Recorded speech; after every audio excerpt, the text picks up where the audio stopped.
La côte caribéenne colombienne. Elle s'étend sur plus de 1500 km, de la frontière du Panama jusqu'à celle du Venezuela.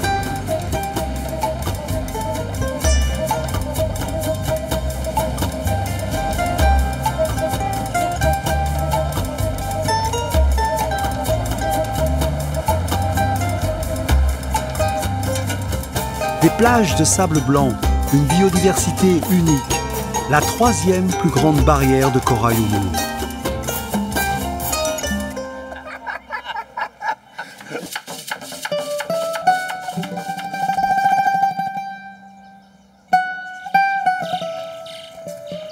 Il est une spécialité à Mompox difficile à découvrir au premier coup d'œil. Derrière ces murs travaillent en silence des artisans joailliers. Ils sont les dignes héritiers de l'époque coloniale, celle où l'or et l'argent étaient entreposés ici avant d'être envoyés en Europe.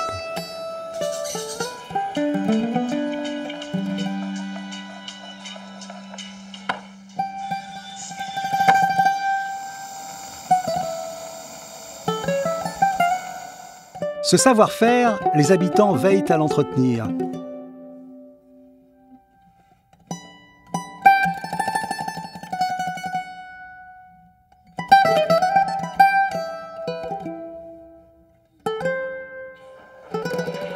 Dans cette école, les élèves apprennent l'art du filigrane, celui de tisser des bijoux délicats. Josimar est professeur dans cet établissement depuis près de 5 ans.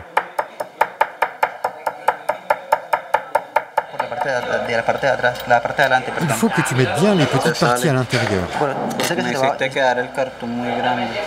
Le filigrane s'obtient en étirant les fils d'argent. Les Arabes l'avaient enseigné aux conquistadors espagnols, qui l'ont apporté avec eux en Amérique du Sud. Vous voyez, sur toutes nos créations, on y ajoute un accessoire comme celui-ci pour les transformer en boucles d'oreilles. Ces bijoux sont revendus jusqu'à 150 $ pièce selon leur poids. Chaque boucle d'oreille, chaque médaillon, chaque bracelet est conçu comme un tableau composé de fils d'argent. Décliné à partir d'un modèle de base, chaque pièce est unique. Anderson apprend à faire fondre le métal. Il faut que tu soules toute cette pièce, que tout soit lisse pour qu'il n'y ait plus aucun résidu. Il ne doit plus rien rester.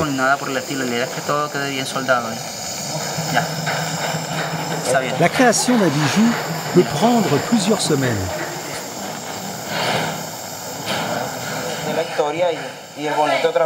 Cet artisanat fait partie de mon histoire et je trouve cela beau de travailler l'argent.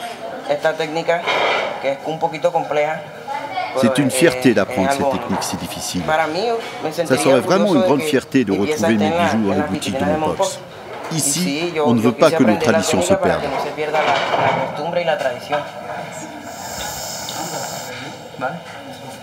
C'est bon, c'est vrai.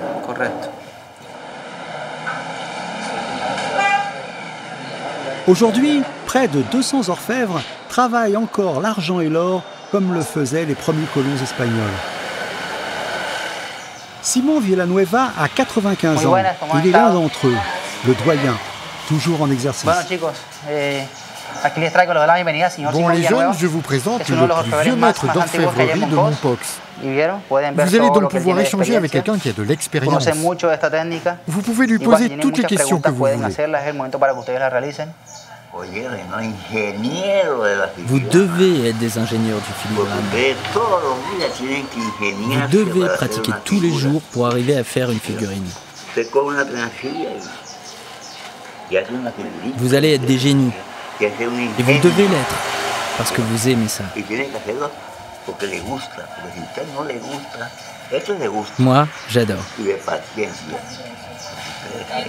C'est quelqu'un de votre famille qui vous a appris la technique? J'ai presque tout appris tout seul. Quand j'étais jeune, j'ai rencontré un maître d'orfèvrerie. Je n'arrêtais pas de le regarder, et un jour il m'a dit « Prends les instruments et débrouille-toi ». Simon Villanueva a appris ce métier dans les années 80, alors que la Colombie traversait une grave crise économique. La ville avait 3 choses. Son histoire, sa Semaine Sainte et l'art du filigrane. C'est pour ça que je vous le dis, les enfants. Il faut que vous vous accrochiez. Vous avez le monde entre vos mains.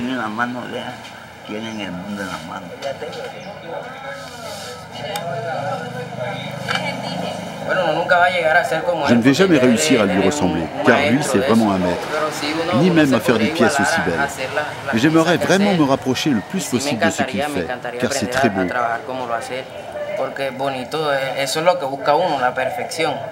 C'est de la perfection fait main.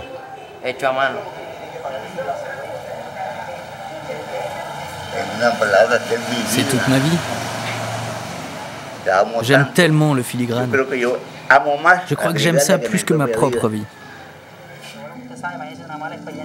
Cette tradition a permis à Mompox d'être classé au patrimoine mondial de l'UNESCO.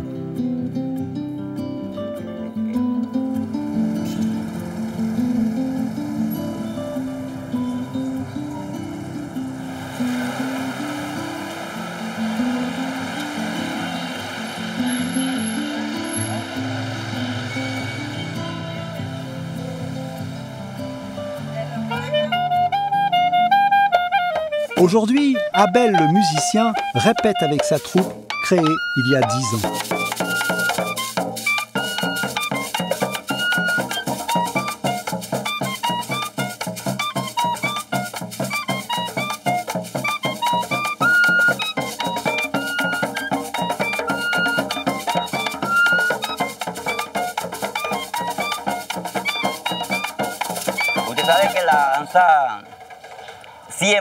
Aujourd'hui, nous allons jouer la danse des paysans. C'est un hommage à tous les travailleurs des champs de Mompox, les indigènes, les Africains et les Espagnols.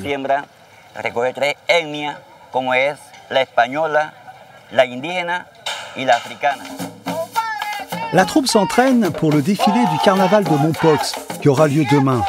Des festivités qui célèbrent l'indépendance de la Colombie. Ignacio est chorégraphe.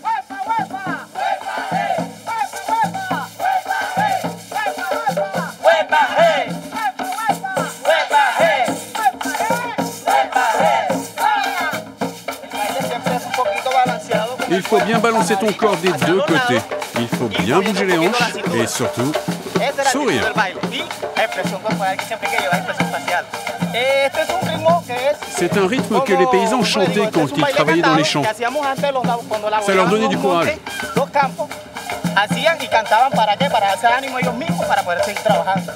Sheila a 20 ans. Elle a été choisie pour ouvrir le défilé du carnaval. Quand tu es de Mompox, c'est à travers le folklore que tu crées ton identité. En enseignant et en transmettant ces danses aux nouvelles générations, on assure leur survie et celle de notre culture.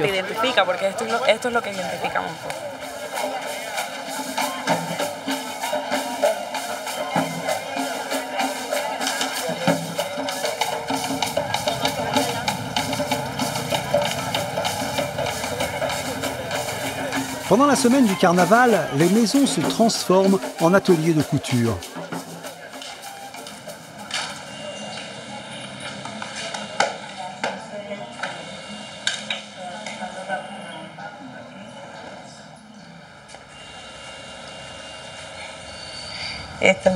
Voici nos robes traditionnelles.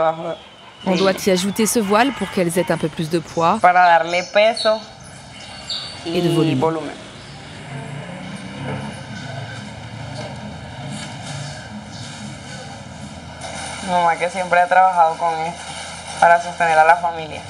Nous fabriquons des costumes folkloriques pour faire vivre notre famille et aider notre mère.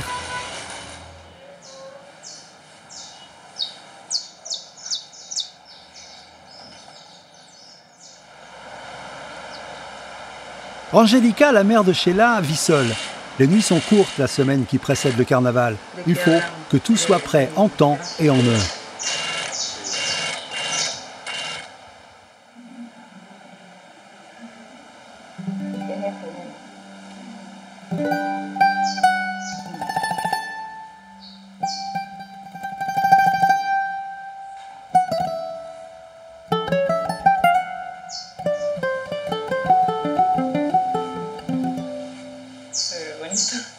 Voici mon lieu de travail, mon atelier de couture. Aujourd'hui, c'est elle qui confectionne les robes de toutes les écoles de danse de la ville. Quand elle m'a dit qu'elle aimait la danse folklorique, qu'elle voulait danser et porter des costumes, j'étais vraiment émue. J'ai fabriqué ses premières robes et elle aimait tellement les porter. En fait, c'est comme si ma fille avait réalisé mon rêve.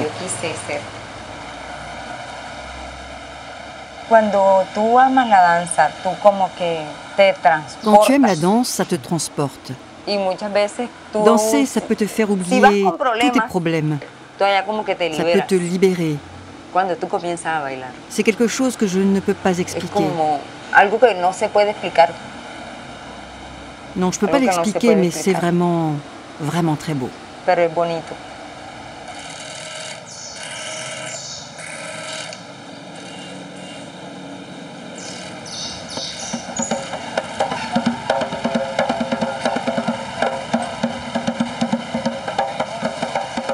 Le défilé va commencer dans quelques heures. Ignacio et sa troupe se préparent. Et c'est bien sûr Angelica qui a confectionné leur costume.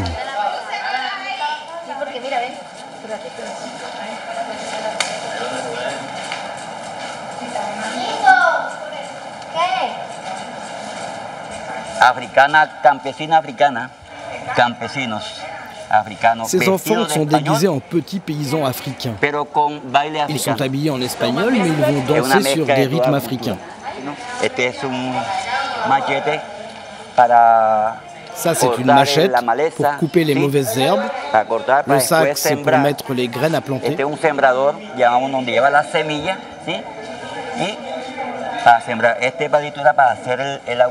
Et le bâton, c'est pour faire les trous dans le sol pour que la plante germe. La semilla, de ahí germine la planta.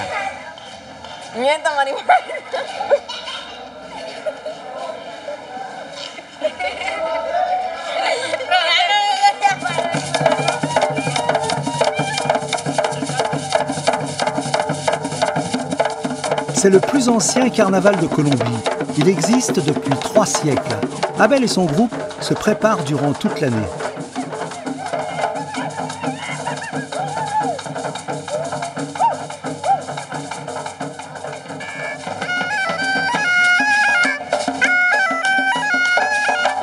Ces énormes têtes en papier mâché qui émergent parmi les carnavaliers caricaturent les anciens maîtres.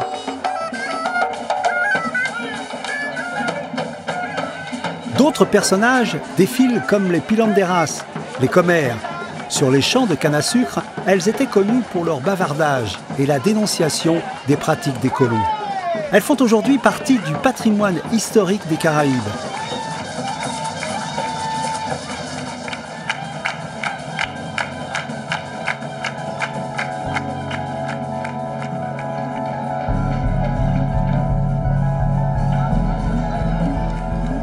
Avec Abel en tête de cortège, le défilé peut commencer.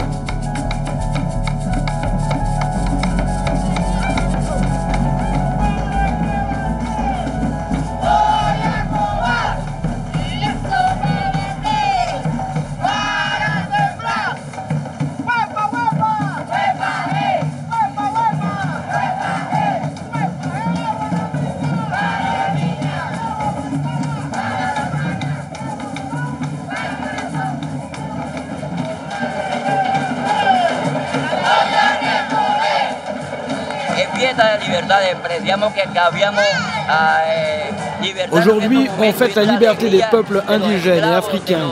C'est une fête très émouvante. On est heureux d'être libre. Vive l'Amérique!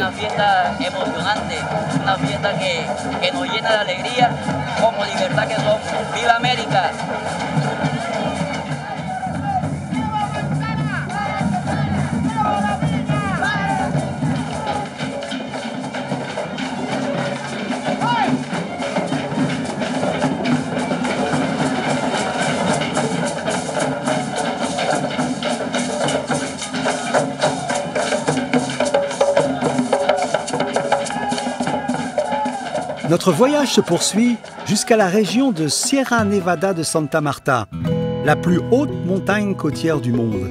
Elle borde la mer des Caraïbes.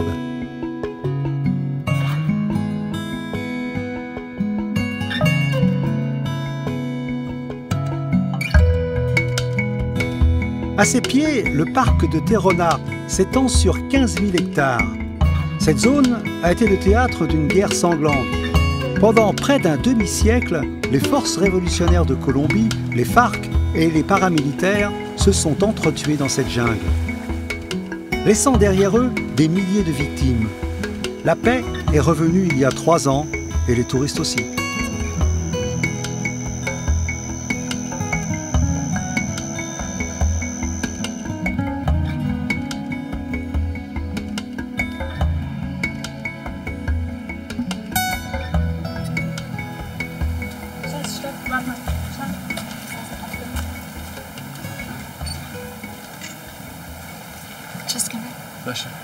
Was? Ah ja, Ameisen? Okay, ja, voll. Riesig. C'est un énorme nid de termites. Les fourmis que nous avons en Autriche sont noires et bien plus petites. Ici, il y a des fourmis à bois, comme celle-ci. Elle est énorme. C'est fascinant, toutes ces couleurs.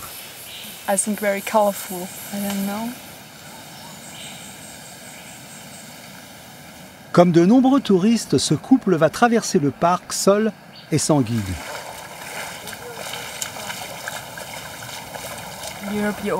En Europe, on entend toujours des histoires sur le niveau de criminalité qui existerait en Colombie.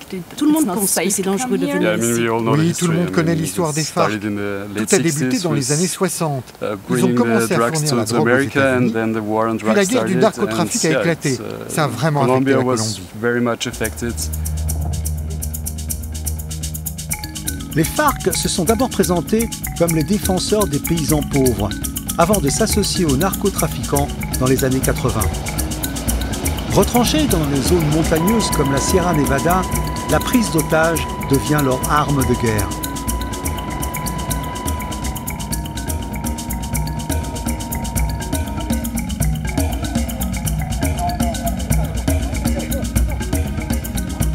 Ingrid Betancourt est l'une de leurs plus célèbres prisonnières. En novembre 2016, un accord de paix est signé, mettant fin à plus d'un demi-siècle de conflit. Toute la région renaît aujourd'hui. Après 3 heures de marche, le couple d'Autrichiens arrive sur la plage de la Piscina, au cœur du parc Terrona.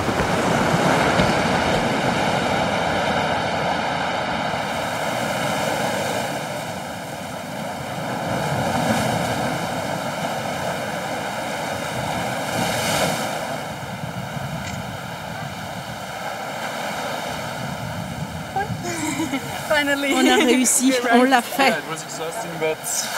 C'est fatigant, mais le paysage récompense tous nos efforts. Ça vaut vraiment le coup. C'est le paradis.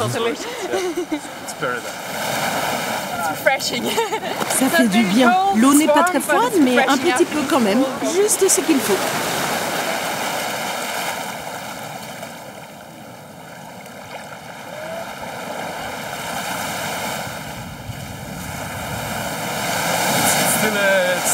C'est pour moi une des dernières grandes aventures que la planète a à offrir. J'espère que la jeune génération aura plus d'opportunités grâce au tourisme qui se développe.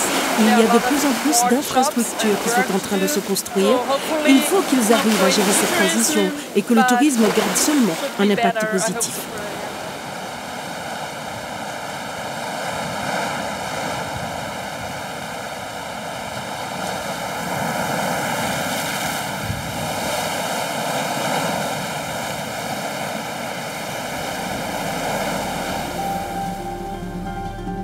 Même les villages les plus reculés se sont retrouvés pris en étau entre les violences des paramilitaires et celles des mouvements de guérilla. Comme ces villageois, les indigènes Koji, qui ont bien failli disparaître. Leurs terres étaient convoitées par les narcotrafiquants. Les Koji sont une des grandes civilisations précolombiennes du continent. Ils étaient un demi-million avant l'arrivée des colons espagnols. Ils ne seraient plus que 12 000 aujourd'hui, repliés dans les hautes vallées de la Sierra Nevada.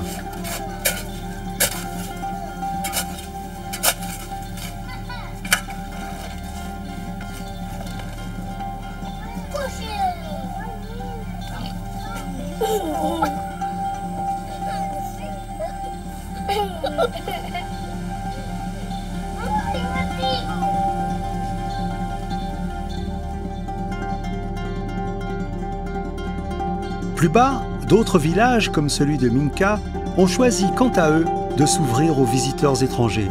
C'est ici que se retrouvent tous ceux qui explorent la Sierra Nevada.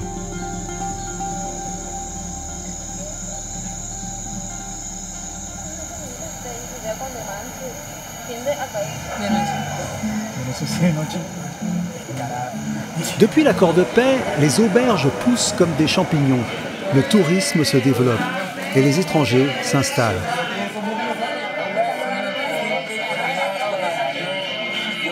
Shenandoah est américaine. Avec son petit ami Manuel, ils ont créé cette école de langue pour former les habitants.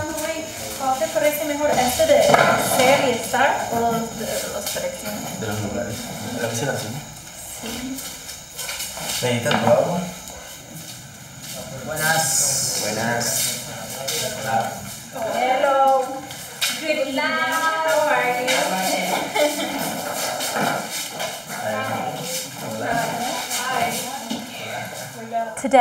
Ce soir, je vais vous donner un cours sur les directions. Aucun d'entre eux n'a pu étudier l'anglais à l'école. Where is? ¿Dónde está? Con hey, where, como viva. Where. Very good. La majorité des investisseurs sont étrangers. Si les locaux n'apprennent pas l'anglais, ça va être difficile pour eux de trouver une place dans cette nouvelle économie. C'est pour cela que nous avons décidé de créer cette école.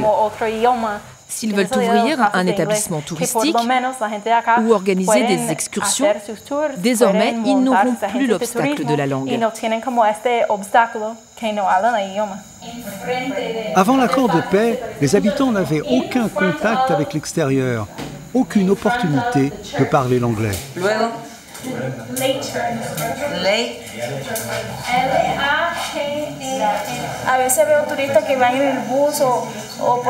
Je vois souvent des touristes qui descendent du bus ou qui se baladent. Je veux leur parler, mais je reste bloquée parce que je ne peux pas. L'autre jour, j'ai rencontré une dame qui était perdue et je n'ai pas pu l'aider. Ça m'a fait tellement mal de ne pouvoir rien faire.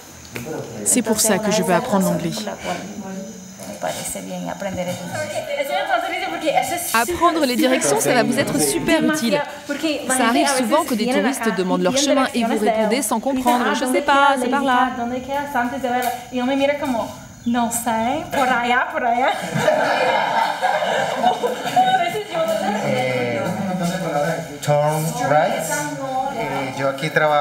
Moi, je vends des fruits et des légumes dans le village.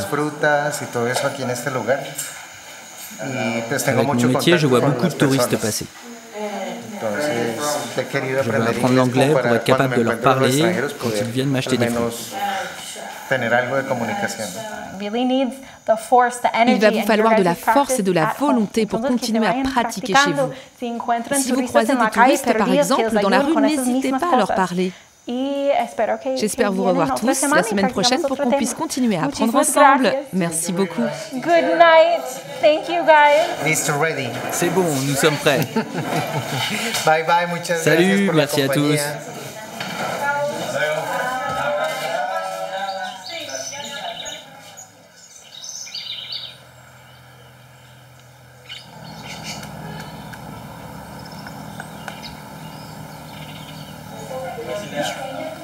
Les habitants se remettent tout doucement des traumatismes du conflit.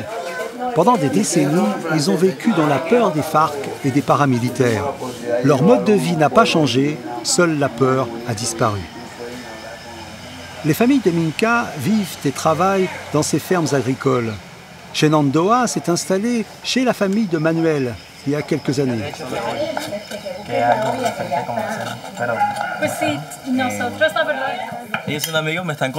Bonjour, les amis viennent nous aider à préparer le repas. Alors on va préparer un plat typique de la région en famille. J'ai demandé à mes amis en Colombie où se trouvait la montagne la plus proche. Ils m'ont tous envoyé à Minca. Et je suis tombée amoureuse de l'endroit, de son histoire. Et des gens. Et de moi aussi. Mais oui, c'est le plus important. Et 2 ans et demi plus tard, me voici en train de préparer le sancocho. Le sancocho, un ragoût venu des îles Canaries espagnoles pendant la colonisation. C'est le plat populaire de la région.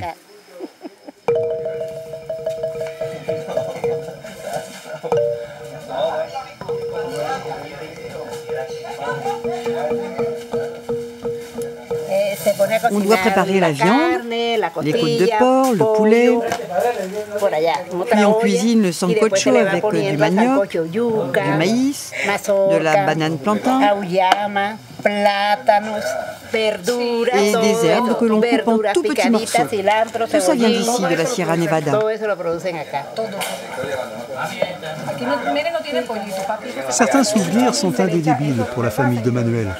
Pendant le conflit, 2 habitants du hameau sont morts, victimes de balles perdues.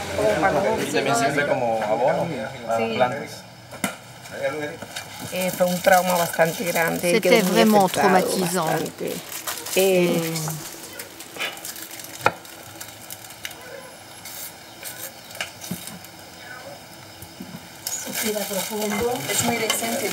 Ça va aller, respire.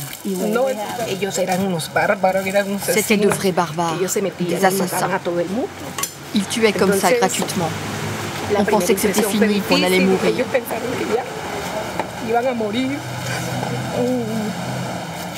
C'était difficile. Ils ont commencé à sortir les gens de chez eux et prendre leurs terres. Moi, à l'époque, j'étais avec mon bébé, mon fils. On est resté cachés dans la maison derrière le lit. Cette maison est ancienne, ses murs sont très épais, 45 cm environ. Et c'est ce qui nous a protégés.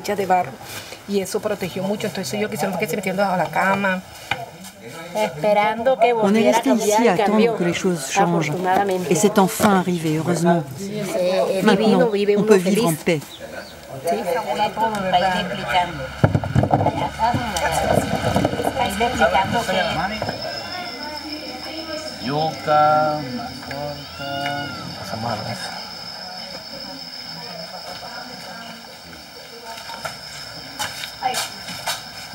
Allez, venez vous asseoir. Qu'est-ce que c'est bon, c'est délicieux. C'est vraiment réussi.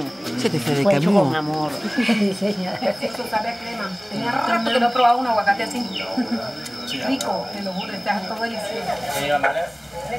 L'année qui a suivi la signature de l'accord de paix, 6 millions de touristes se sont rendus en Colombie. Notre voyage se termine au large, à 700 km du littoral, sur l'archipel des îles San Andrés, une réserve mondiale de la biosphère classée par l'UNESCO.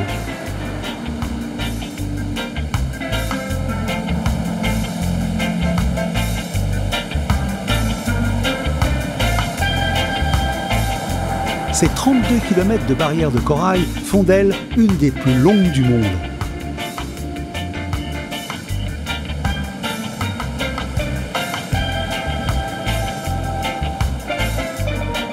Plus proche des Antilles, d'Haïti et de la Jamaïque que des terres colombiennes, 70 000 Colombiens y vivent pourtant à la croisée des cultures.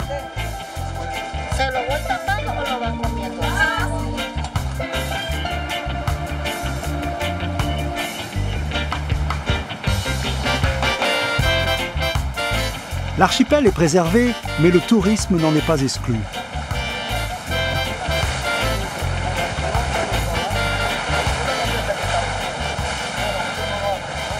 Plusieurs centaines de visiteurs débarquent chaque jour, comme ce couple de Brésiliens. Je ne sais pas si ça va se voir dans la vidéo, mais la couleur de l'eau, c'est incroyable.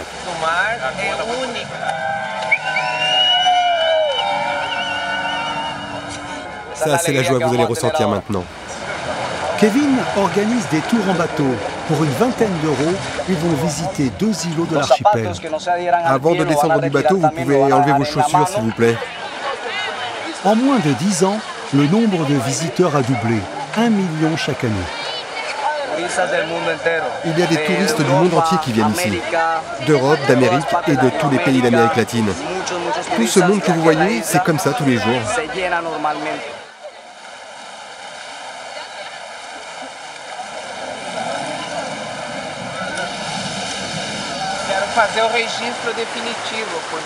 J'aimerais enregistrer ce moment pour la vie. Une eau aussi bleue, j'ai jamais rien vu d'aussi beau. Ça n'existe vraiment nulle part ailleurs.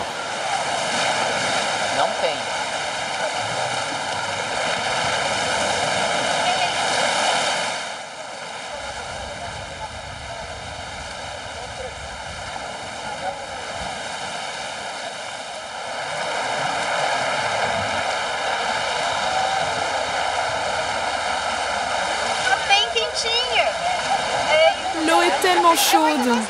J'ai la sensation d'entrer dans une piscine chauffée, c'est super.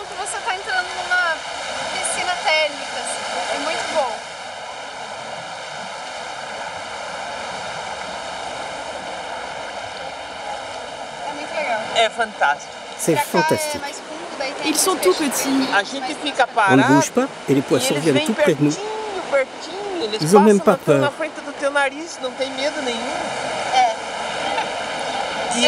J'ai essayé d'en attraper un, mais ils sont très rapides. Il y a une variété d'espèces incroyable.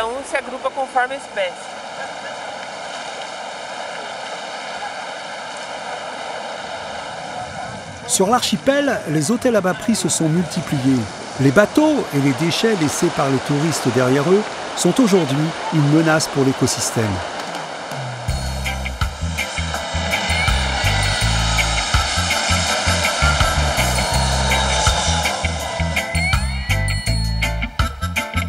Historiquement, l'archipel a toujours été très convoité.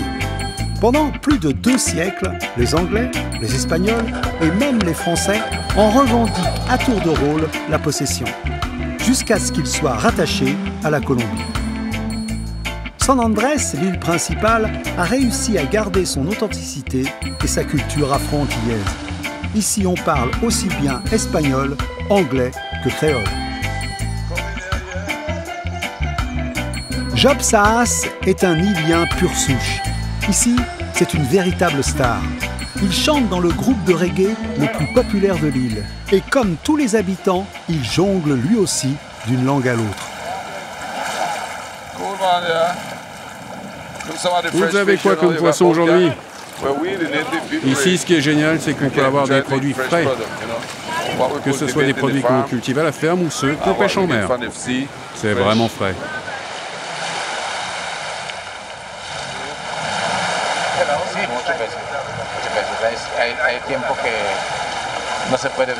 Ceux-là, on peut juste les manger.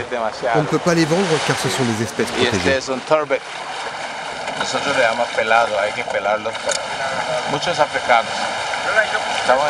Pêcher, c'est une tradition qui vient de nos ancêtres. Les esclaves africains qui ont été amenés ici par les Espagnols. Que Dieu te bénisse, mon ami. C'est super, on a de la chance de t'avoir toi et ton poisson.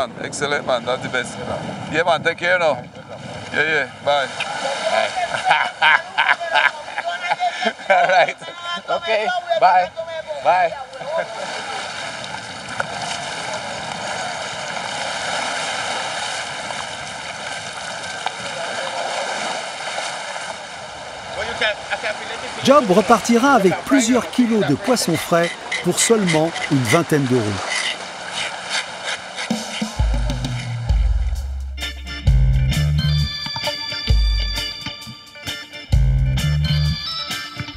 Il se prépare à recevoir ses amis pour le déjeuner. Il vit dans ce décor de rêve, une ferme tropicale. C'est ici qu'il habite avec sa femme.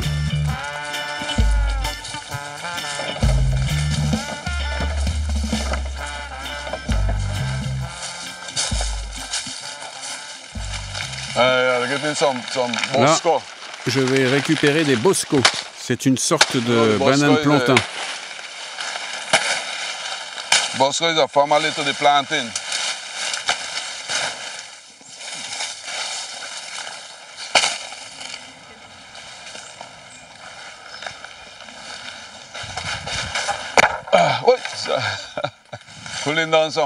Et maintenant, je récupère des fruits à pain.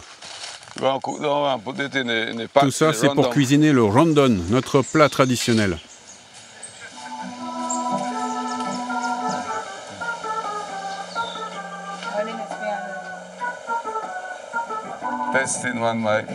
Un, deux, test micro.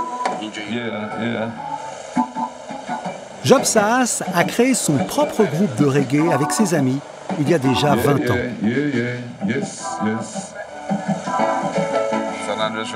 Nous, on fait du San Andrés Reggae Music. C'est du reggae biologique. C'est fait avec des sentiments naturels.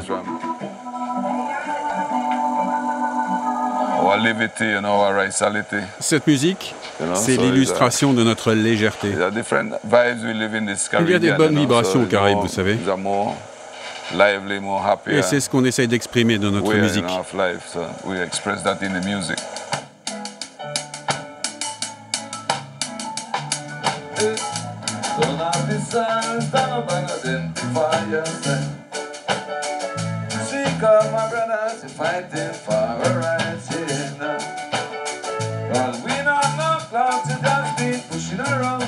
Dans les années 50, pendant la dictature, le gouvernement met en place une politique de peuplement à San Andrés. Il encourage les Colombiens à s'installer sur l'île et l'espagnol devient la langue officielle. Les habitants craignent la disparition de leur identité afro-antillaise et de leurs particularités culturelles, comme la langue créole et la musique. Des mouvements séparatistes afro naissent. Mariana en fait partie. Ce qu'on raconte dans nos chansons, c'est qu'on est très fiers de notre identité insulaire, notre culture, notre couleur et nos origines. Souvent, les gens du continent veulent nier ce que nous sommes. Mais quand tu n'as pas ta propre identité, tu peux te perdre. Nous, on sait qui on est et on le revendique en chanson.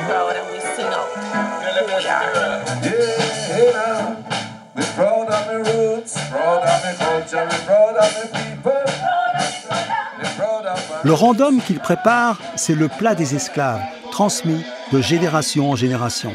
La gardienne de la recette, celle qui l'a transmise à son petit-fils, c'est la grand-mère de Job.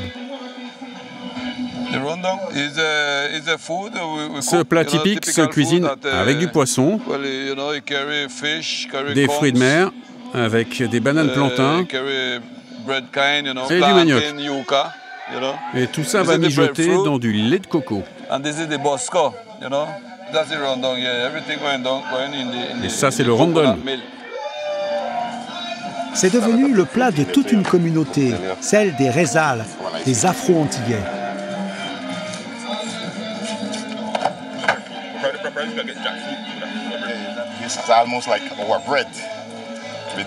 Ici, nous n'avons pas de farine, mais le fruit à pain, c'est notre pain à nous.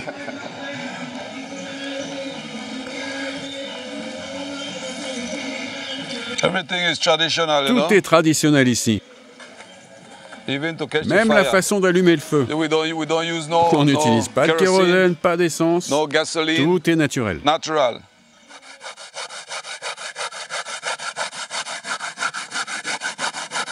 Tout est fait maison, même le lait de coco.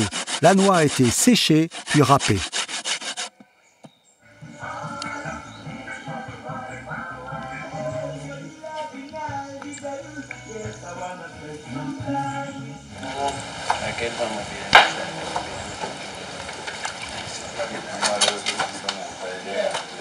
So, Mr. Job, where you going and get? How things coming? Everything ready or what? Okay. You said to post, I use it. Identify myself with Creole. Moi, je parle en créole, c'est ça mon langage. Je m'identifie à l'Afrique, donc je parle la langue des Africains qui étaient ici. I feel myself identify with my people from Africa by speaking Creole.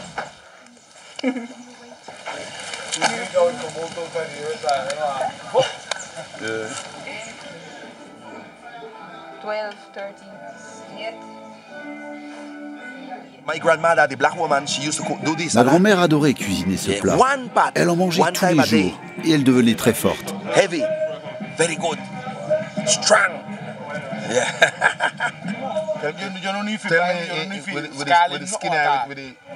Notre culture, c'est celle des Caraïbes.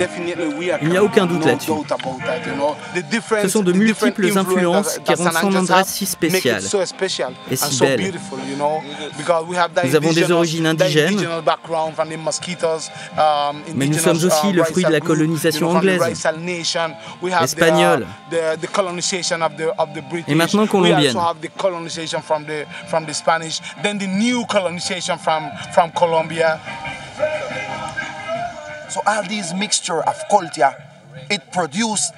Ce mélange de cultures produit un goût délicieux, un arôme léger et goûteux.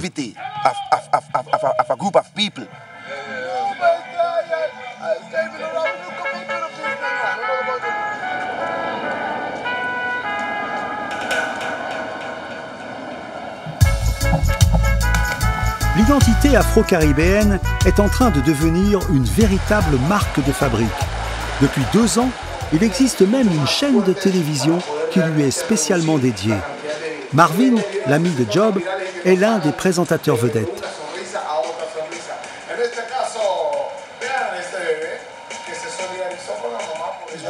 C'est vraiment important parce que nous sommes très loin du continent, donc cette chaîne nous permet d'avoir un contact avec le reste du monde.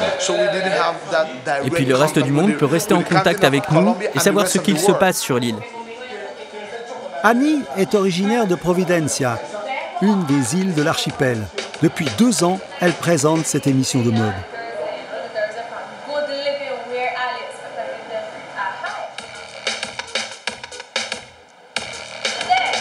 Aujourd'hui, je vais vous montrer un nouveau style.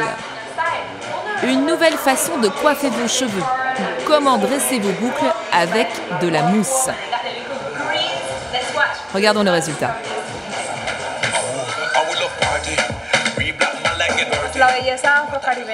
Ici, on parle de la beauté afro-caribéenne.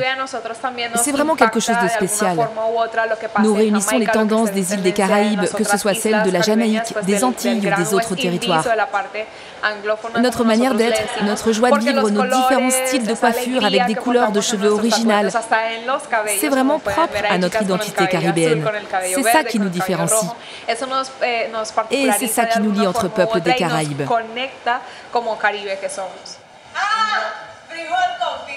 On revient dans quelques instants. Merci à tous. Sur cette île d'à peine 50 km de long, règne une ambiance toute jamaïcaine, très décontractée, avec forcément du soleil toute l'année.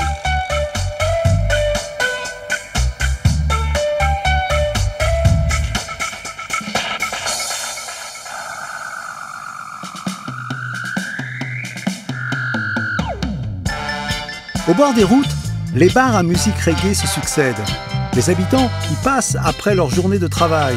Le bar préféré d'Annie, c'est celui de Dixio, un petit-fils d'immigrés jamaïcains.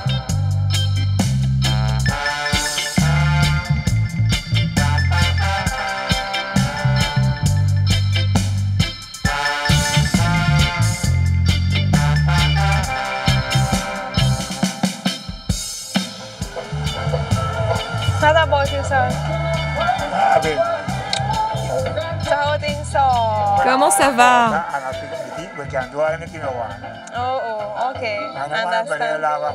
Je suis super contente de te voir. C'est dans les années 60, pendant les débuts du reggae en Jamaïque, que ce style musical est arrivé jusqu'ici.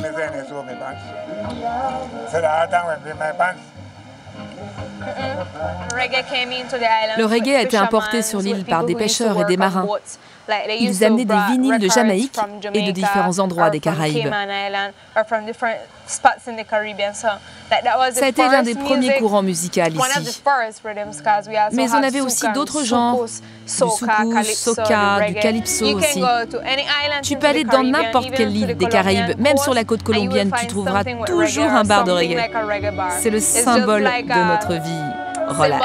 Relax. Of listening to reggae, of having a good time. But if you only got one, you are with me though.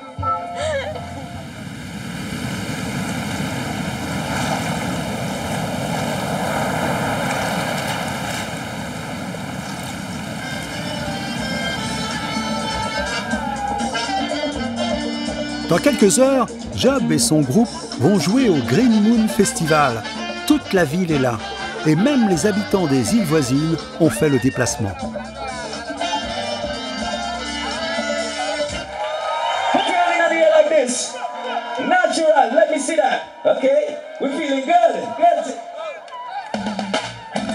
De nombreux artistes reprennent les genres traditionnels de la région, le zouk et bien sûr le reggae.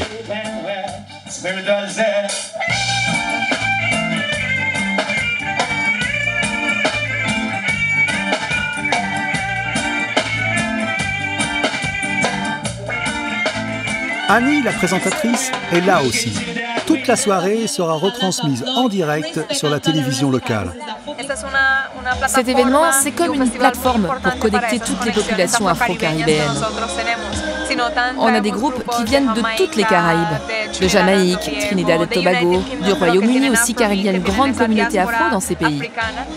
Tout ça, c'est pour enrichir notre diaspora. Ça arrive qu'une seule fois par an, donc il faut qu'on en profite. Au-delà de l'aspect culturel, cet événement a une résonance mondiale. On va développer le tourisme au niveau international.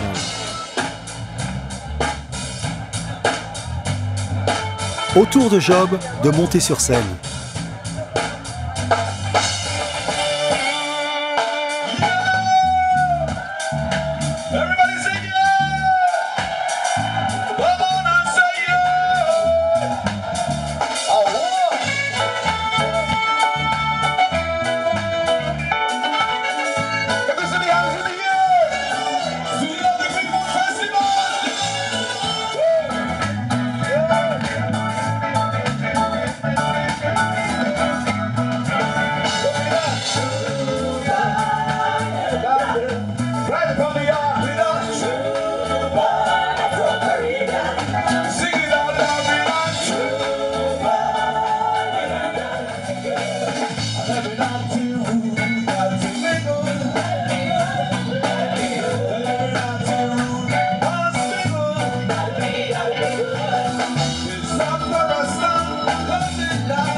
Merci. Merci, c'était super.